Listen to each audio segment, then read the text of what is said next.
Assalamualaikum warahmatullahi wabarakatuh. Perkenalkan, nama saya Karmala, MPM 2042-20215 dari kelas 5G, Program Studi Pendidikan Guru Sekolah Dasar Universitas PGRI Selampari. Baiklah, di sini saya akan menjelaskan tentang kolaborasi dengan dosen pengampu Bapak Andri Palen, Magister Pendidikan.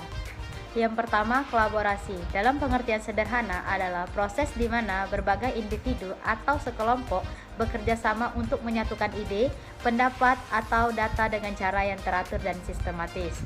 Dalam konteks ini, kolaborasi bukan hanya tentang berbagai informasi, tetapi juga tentang bagaimana cara kita mengorganisir dan menyatukan semua elemen tersebut agar lebih mudah dipahami dan bermanfaat. Banyakkan sekelompok orang yang sedang merencanakan sebuah proyek. Setiap anggota memungkinkan memiliki ide dan perspektif yang berbeda. Kolaborasi di sini berarti mendengarkan setiap pandangan, lalu menggabungkan dan menyusunkan ide-ide tersebut menjadi satu rencana yang koheren. Proses ini melibatkan komunikasi yang efektif, saling menghargai, dan kemampuan untuk beradaptasi dengan masukan dari orang lain. Kolaborasi dalam bahasa sehari-hari bisa diartikan sebagai proses menyatukan atau mengatur sesuatu agar lebih teratur dan mudah dipahami. Misalnya, dalam sekelompok kerja, kolaborasi bisa berarti bekerja sama untuk menggabungkan ide-ide dan pandangan agar bisa mencapai tujuan bersama. Intinya, ini tentang kolaborasi dan penyesuaian untuk menciptakan sesuatu yang lebih baik. Selanjutnya, mengapa sih kolaborasi itu sangat penting? Ya, karena memungkinkan kita untuk menggabungkan berbagai ide, keterampilan, dan perspektif dari orang-orang yang berbeda. Berikut adalah beberapa alasan mengapa kolaborasi itu sangat penting. Yang pertama, beragam perspektif. Setiap orang memiliki pengalaman dan cara pandang yang unik. Dengan berkolaborasi, kita bisa mendapatkan sudut pandang yang lebih luas yang seringkali menghasilkan solusi yang lebih kreatif dan inovatif. Yang kedua, meningkatkan kualitas hasil. Ketika banyak orang terlibat, biasanya hasil akhir menjadi lebih baik. Diskusi dan masukan dari anggota kelompok bisa memperbaiki ide. Yang ketiga, membangun hubungan. Kolaborasi juga memperkuat hubungan antara anggota. Dengan bekerja sama, kita saling memahami dan menghargai satu sama lain. Yang bisa bekerja sama menciptakan suasana kerja yang lebih harmonis. Yang keempat, efisien waktu dan sumber daya. Dalam banyak kasus, bekerja sambil bisa lebih efisien. Tugas yang bisa dibagikan selesai lebih cepat dibandingkan jika dikerjakan oleh satu orang. Yang kelima, belajar dari orang lain. Proses kolaborasi memberikan kesempatan untuk belajar dari pengalaman dan keahlian orang lain yang bisa meningkatkan keterampilan kita sendiri. Yang keenam, mendorong kreativitas. Lingkungan kolaborasi sering kali mendorong ide-ide baru karena orang merasa lebih bebas untuk berbagi pendapat dan berinovasi tanpa rasa takut dihakimi. Secara keseluruhan, kolaborasi bukan hanya tentang penyelesaian tugas, tetapi juga tentang menciptakan suasana yang mendukung pertumbuhan dan inovasi. Itulah mengapa kolaborasi sangat penting dalam berbagai aspek kehidupan, baik di tempat kerja, dalam pendidikan, maupun dalam komunikasi. Selanjutnya, ciri-ciri orang yang berkolaborasi. Nah, ciri-ciri orang berkolaborasi itu yang pertama, kemampuan komunikasi dengan baik. Mereka bisa menyampaikan ide dan pendapat dengan jelas, serta mendengarkan orang lain dengan lebih baik. Yang kedua, keterbukaan terhadap masukan.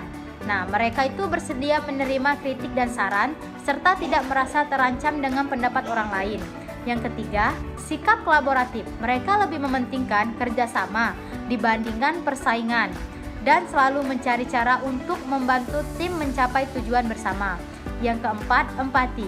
Memiliki kemampuan untuk memahami dan merasakan apa yang dirasakan orang lain, yang membantu membangun hubungan yang baik. Yang kelima, fleksibel. Mereka mampu beradaptasi dengan perubahan dan bersedia mengubah pandangan atau pendekatan jika diperlukan. Yang keenam, kreativitas. Sering kali mampu berpikir di luar kebiasaan dan menghasilkan ide-ide baru yang bisa bermanfaat bagi kelompok. Yang ketujuh, komitmen terhadap tujuan bersama.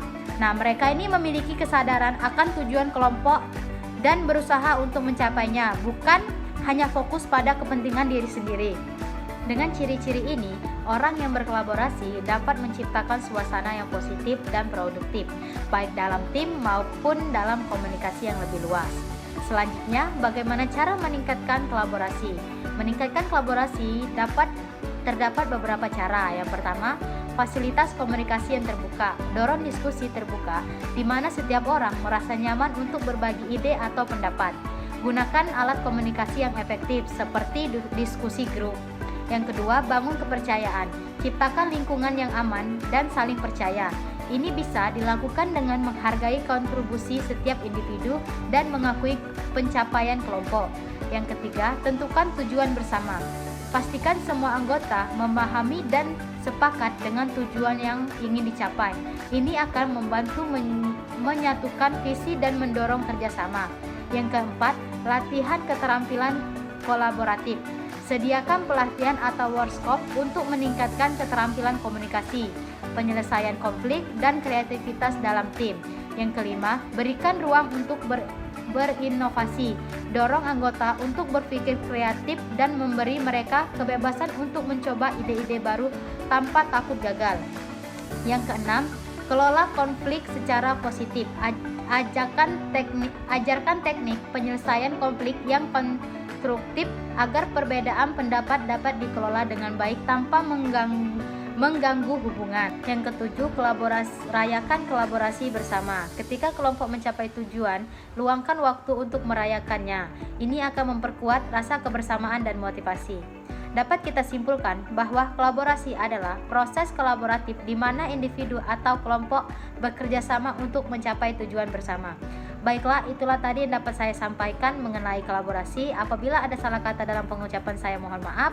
Pada Allah saya mohon ampun. Saya akhiri. Wassalamualaikum warahmatullahi wabarakatuh.